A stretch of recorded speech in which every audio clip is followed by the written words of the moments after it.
Hey guys, what's up? It's Jake, and today we are going to be discussing the DayZ status report that was released this week, just a few days ago, and it's full of some great information. In fact, I'm going to go ahead and list off the topics we are going to be discussing in today's video, starting with experimental coming soon, some current feature work, next set of feature work, and the central economy info and some cool data relating to the CE or central economy, the new Cherno, and the new Belota airfield. Personally, I think it's a very good status report, so stay tuned to hear all of these topics.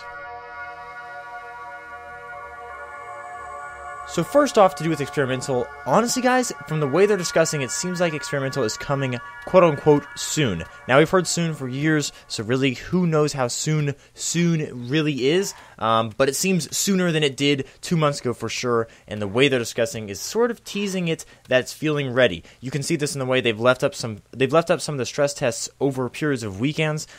Just a couple days ago, they left it up all night to only bring it down for a couple hours, put a few fixes in it, and pump it out for another night, 2 nights in a row, which shows that the servers and the dev team is ready for some stability and long period testing, which is basically the entire point of the experimental branch. So basically, let me go ahead and tell you guys a quote from the dev team. So basically, they said, "As we are pushing a large amount of fixes into the current stress test branch, our aim is to stabilize the build enough to launch an experimental branch that will be available on official experimental servers, as well as," now this is the cool part, "as well as community servers, as server owners will be able to switch over." So guys, all your custom community servers that you see on, the old stable DayZ will actually they'll be able to switch those over to experimental, because they've realized that nobody wants to play 0.62. Guys, I haven't touched 0.62 since the first stress test, and I bet 99% of you guys haven't either. So get ready for a bunch of servers and really just plenty of servers for people to play on during experimental, because in the past we've had issues with having enough, but now we will have enough. They've also said they've had some solid fixes to the crashes and locking out of databases, which was the biggest issue relating to the stress tests recently. They've narrowed that down and knocked it down to quite a bit less, although it is still happening occasionally. It's happening a lot less. In fact, I've streamed twice for about 3 to 4 hour periods, and it's not happened a single one of those times.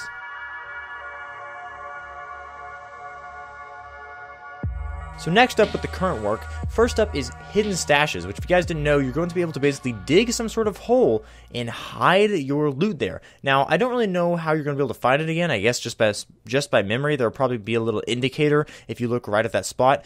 Maybe you'll have to dig right there, but maybe the dirt or the grass won't ever grow over in that spot. So if you see a little patch on the ground, you'll know that's where your stash or somebody else's is, which is really cool, and I can't wait for those to be in the game. They've been fixing the chambering loop. They've been enabling weapon classes such as the Mosin in-game. They've been working on the character having unconscious states, because if you guys didn't know, currently when you die or get shot in the head or punched to death, yeah, you get punched to death. There's no getting punched till you're unconscious. But that will come back in the game where you go unconscious and you're able to be revived or wake up again a few minutes or moments later, whatever it is. Also, they've been working on CPR to put back in the game, which is a sort of way of bringing a character back to life if they're unconscious or dead. Usually it's dead, but in the game before, I believe it worked on unconscious players. Working on some more gestures.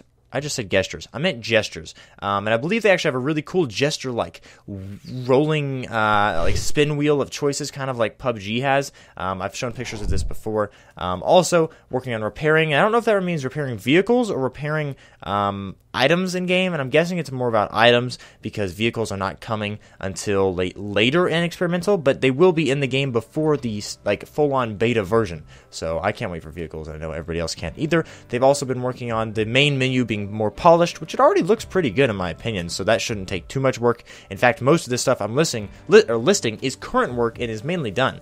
They've also been working on some of these sensors and audibility/visibility for the infected. If you guys didn't know, these infected are going to be quite advanced. Now, while they may seem a little quirky when you fight them and stuff, just keep in mind they have a lot of features built into the AI, such as apparently they're going to be able to whatever you're wearing as the character, let's say it's more camo stuff, you will actually be harder to see for the infected. If you're crouched, it's harder for them to see you. If you're prone, it's even harder or for them to see/hear you. Of course, loud noises draw them to you, and I believe even their own screaming while they're attacking you, if you didn't know the infected do scream or make noises at least, can attract more infected to the location, which is very, very cool. And it attracts players. If I hear an infected screaming at a dude, I know there's a guy over there to come check out. And last up is the sheep animations and behavior. behavior. It's just they're working on these things, such as putting the mows in the game, putting sheep in game. They're just implementing things one at a time. And now, I shouldn't say implementing, it's more like re-implementing. They're already fairly polished and created. I guess I shouldn't say polished. They're fairly featureful and ready. They just need to be polished and then re-implemented. Next up was of course, next work, and that includes soft skills, which if you guys don't know what those are, basically over time your character can develop sort of being better at certain things. If all the time your guys crafting fireplaces, torches, backpacks, doing like handy, handwork, maybe cutting down trees. I don't really know everything that encompasses under the, let's say, rougher side of soft skills.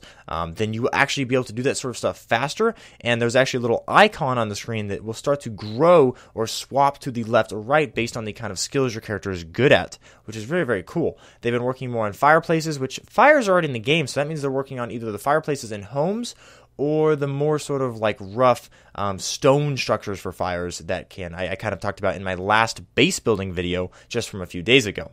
Also, they're working on the jumps, which if you guys haven't noticed, there's no really jumping in the game. It just sort of auto moves you over obstacles currently, but jumping is being worked on like very, very soon and is mainly needing to be re-implemented as it already somewhat works. Environmental exposure is being worked on, so things such as being cold from the rain, or hot because you're next to a fire, or hot because your character's wearing a super thick coat in the direct sun, middle of day, running around nonstop. That might make your character hot and sweaty. And also they're working on implementing the double barrel, or re-implementing it again, I should say, double barrel shotguns to the game, along with some more, like I said, server browser polishing. Before it was the main menu being polished, and then next it will be the server browser polishing, which again, it already works very well, or pretty well, I should say, and they just want to quote-unquote polish it. Last was sheep animations, and now they're moving on to goat animations and behavior for that animal. Real quick, I wanted to go ahead and throw in some information about how the stress tests will work after experimental has started. Yes, you heard me that right. After experimental gets started, there still will be stress tests. So basically, once there's a somewhat stable experimental branch that is running 24/7 that people can jump into and play, if the devs want to test out some risky, buggy features and just see how it works with players, they will open a stress test. Wow, I cannot say that word. After saying it a bunch of times, you really start to struggle. I apologize, guys. Anyways, once that experimental is there, they will still be testing features on the stress test, which basically means, you can hop in on a separate branch and test some crazy features, which I'm guessing like vehicles, when they're first ready to be tested, I keep saying that word a lot, will be in a stress test environment rather than being straight pushed to experimental, it's smart, and it means that things get even more polished before the public gets them 24/7. That way, if it's game breaking, you don't break the stable-ish game that's running 24/7, which has happened in the past. Next up is the central economy, which is a very touchy subject, which personally I already find pretty good. And if you guys don't know, the central economy is basically the system and the code that controls how items in the world respawn. It's actually very complicated. I mean, think about it, guys. Trying to think about creating a program that is there and is able to detect when a certain amount of food is taken into a character's body and needs to replace it in random places around the world. Because obviously, if you pick up a can of beans off a shelf, you don't just set a timer for 10 minutes later, instantly a can of beans pops up there. It needs to dynamically spawn in realistic places across the world, not right in front of players' eyes. It's a very complicated system that the developers have done. I want to give them some props on it. It's a pretty good system. It can always be tweaked as players need it, and as items are, let's say, needed more or used too much. Let's say there's way too many AKMs spawning, they can always tweak that. Basically, as you can see in some of these pictures, there is a minimum and maximum value for each item, such as AKMs. I believe the minimum value of AKMs in the entire world is 20, and the max is 40, which that sounds a little low, but imagine out of 60 players, all 40 of them having AKMs. That is way too many. Obviously, they won't all be found at once, and even if you pick up one, another one will respawn eventually. The way this stuff works is, let's say, again, you have a certain number of beans. Let's say it's 100. I don't actually know the exact number, but you guys can see it here in the picture. Let's say it's 80 to 100 beans in the world. As people take the beans, which happens pretty quick with a bunch of players all over the world, as soon as that value hits only 60 beans left on the map, I forget if I said 60 or 80, once that hits the minimum value, it will start to dynamically spawn them across the world until the value hits the maximum again, in which case, as people take beans, it will start to go down. This works for every single item, as every item has a min and max value. There's way more to the central economy, and you guys can look more into that. In fact, maybe one day I'll do a video on it, but this is just a little teaser as to how it's going and how it works currently in 0.63, or at least the stress tests. And another little fact is that some people complain about the amount of food in the game. Here's the thing: it's a survival game, and if you've ever played anything like The Forest, which I've been playing recently, The Forest is a game with stamina and with of course, food and water system. Not similar to DayZ, but it's definitely comparable. And in that game, me and my buddies, we needed to go on a journey to go get some pigs in the mountains. And when we did that, we had to prepare. We got enough food, we got some pots full of water, and we brought materials to go on our journey. And you honestly need to get into that mindset for DayZ. This is a survival game. And if you're going to be journeying from freaking Electro all the way to the Northwest Airfield, don't expect to sprint the whole way there. Your character's going to get tired. Obviously, that's unrealistic if you can just dead sprint the entire way. Your character's going to get hungry, and you're not just going to find food all over. When you run through this town of Starroy, which is a town sort of halfway between Electro and the Northwest Airfield, you're going to need to grab some food and stock up. Maybe you can make it from Electro to Starroy, but once you're there, you're going to need to search around, scan for some food, prepare for your next journey. It makes the game fun, and you know, while you're preparing for that stuff, you got to fight the zombies that are around, or at least be careful of them. It's about what it's for. It's surviving. This isn't just running simulator to grab guns and kill each other. As much as people might think that's fun, and it might be for a little while, there's no purpose to that, and it's not survival-esque, and that's what we want. That's what the game is for, and if you're looking for just PvP, well, you're playing the wrong game. Also on the topic of the central economy there, just a fun fact, in 0.62, people were claiming currently about the amount of food in 0.63. Fun fact, and you can think about this fact as you will, the amount of food initially spawned in the world in 0.62 is more than the amount of food at the minimum value in 0.63. So at the lowest possible amount of food in the world of like DayZ 0.63, there is still more food than there ever was, like in the initial spawn of food in 0.62. So, but you didn't see people complaining too much about food in 0.62. You did see people complaining about the amount of loot, but personally, I never had an issue with food in 0.62. And no, before you comment, well, Jake, there's an apple glitch in 0.62. Yes, people could use the apple glitch, but on my streams, if any of you guys watch my streams, you know I do not apple glitch, because honestly, it just makes it too easy and takes you out of the like survival mode.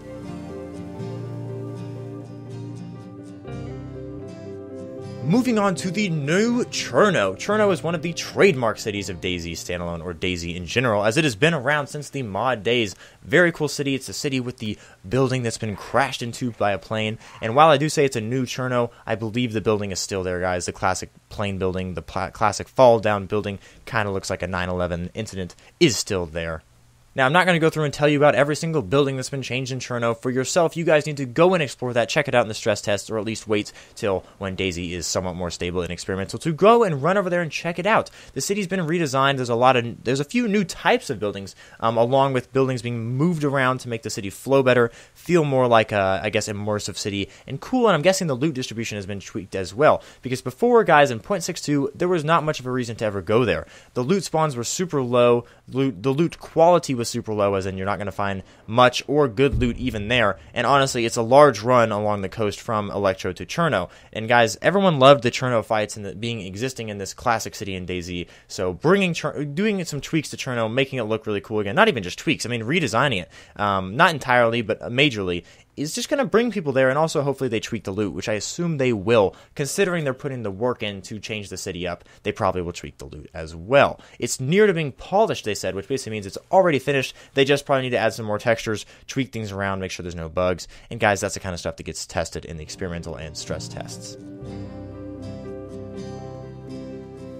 Last up, a slightly more controversial, but one that I'm on the side of the developers with, is the new Belota Airfield. If you guys didn't know, farther west of even Cherno is the Belota Airfield, in the city of Belota too, but first you run into the airfield, which has always been a somewhat military-esque airfield, or it is a military airfield, but there's not a lot of loot there. There's always been, I believe, 2 to 3, maybe 4 hangars, along with the prison and like 1 barrack, which isn't a whole lot of loot, but it can still spawn military stuff, when really there was no business that there ever needed to be a military airfield next to a small little civilian city of Belota. It never made sense, but people still went there, of course, because there's military loot. And of course, since it didn't make sense, and since if you guys didn't know, they've majorly expanded the Northwest Airfield. Basically what they're arguing is that the DayZ doesn't really need 2 military airfields. Now, that doesn't mean it only needs one military zone. It's just that it only needs one military airfield, which is the Northwest Airfield. And so, because of that, the Balota Airfield has been turned into a civilian airstrip. Because if you're going to have an airstrip near Balota, it might as well be civilian.